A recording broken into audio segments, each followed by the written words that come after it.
Prasadarao, Padmavati hospital, Renigunta.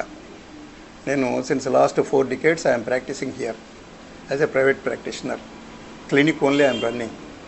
Because of my old age, my timings are very restricted. Morning 2 hours and evening 2 hours only I am able to practice. Because it is a clinic, it is not a big thing to do. Amma. అంతే, కొద్దిగా age వచ్చింది కాబట్టి we are not injections కూడా పెద్దగా చేసేది ఏం లేదు. Tablet రాసిస్తాం, పంపించేస్తాం అంతవరకే.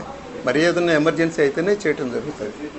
That on 20th or something like that. నాకు ఈ హాస్టల్ నుంచి వచ్చిన పేషెంట్స్ని చూసే అలవాటు తక్కువ అండి. నేను ఏ హాస్టల్కి అటాచ్డ్ కాదు, ఎందుకంటే నేను లిమిటెడ్ టైమింగ్స్ కాబట్టి నాకు హాస్టల్స్కి చూసే అవకాశం తక్కువగా ఉంటుంది.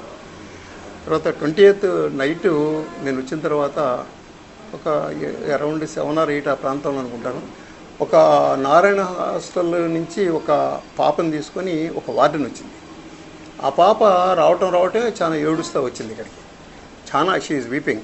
మిగతా పేషెంట్లు కూడా ఆగి ఆ అమ్మాయిని చూడమని చెప్పి రిక్వెస్ట్ చేశారు, ఏంటి బాధ అని. పైగా ఇంటర్మీడియట్ ఎగ్జామినేషన్స్ ఏదో జరుగుతున్నాయన్నారు. వచ్చింది. ఏమ్మా అని చెప్పనేసి ఆ వార్డెన్ అడిగితే వార్డెన్ ఆ పాపను వాళ్ళని చెప్పడం ఏంటంటే 3 days నుంచి కోల్డ్, కాఫ్, ఫీవర్ ఉంది సార్, మేము ట్రై చేసాము, తగ్గలేదు, ఈరోజు సివియర్గా హెడేక్గా ఉంది, పాప ఏడుస్తూ ఉంటే తీసుకొచ్చారు. ఇది ఆమె ఇచ్చిన స్టేట్మెంట్. ఆ స్టేట్మెంట్ తీసుకున్న తర్వాత మామూలుగా చూస్తే చాలా సివియర్గా టెంపరేచర్ ఎక్కువగా ఉంది, ఆమె ఉన్నా చాలా ఏడుస్తూ ఉంది, ఎగ్జామ్ గోయింగ్ స్టూడెంట్ పైగా.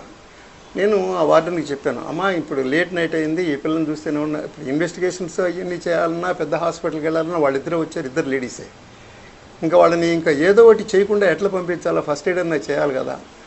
Then I have prescribed some tablets. ఆ కోల్డ్, కాఫ్, ఫీవర్ ఉంది కదా, ట్యాబ్లెట్స్ ఇచ్చాను, ట్యాబ్లెట్స్ రాసిచ్చాను.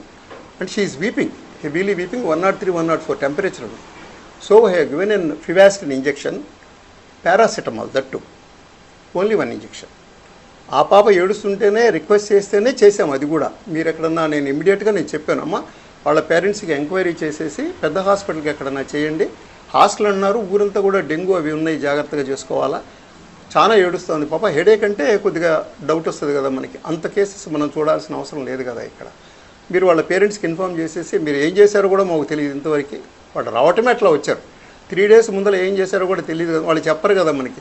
ట్రై చేసామని లేట్ నైట్ 2 ఆడపిల్లలు వచ్చారు, నేను ఏం చేయకుండా ఎట్లా పంపించాలా, ట్యాబ్లెట్ ఇచ్చాను 2 పూటలకి. ఎవరు రాలేదండి, ఒక వార్డెన్ వచ్చింది, సన్నటి పిల్ల. పేరేం మనకేం తెలుసండి, వార్డెన్ల పేర్లు మనం ఎందుకు అడుగుతాం. అయింది కదా, అది అయిపోయింది కదా, వెళ్ళిపోయారు. తర్వాత మళ్ళీ రానేలే వాళ్ళు, నెక్స్ట్ డే అన్నా రావాలా కనీసం, లేకపోతే వాళ్ళ పేరెంట్స్నన్నా తీసుకొని రావాలా, ఏమి లేదు మనకి. All of A sudden 2 days 3 days తర్వాత 2 daysలో ఏమవుతుందండి తెలియాలి కదా మనకి. ఇంజక్షన్ చేసామో కొద్దిసేపు, ఒక 5 minutes ఉంది అక్కడ, కొద్దిగా తగ్గుతుందండి అన్నారు, వెళ్ళిపోయారు అంతే. ఏం తేలే వాళ్ళు. ఎన్ని రోజుల తర్వాత మళ్ళీ వచ్చేసి నాకు 2 days తర్వాత వాళ్ళు చెప్తే ఎట్లాగండి.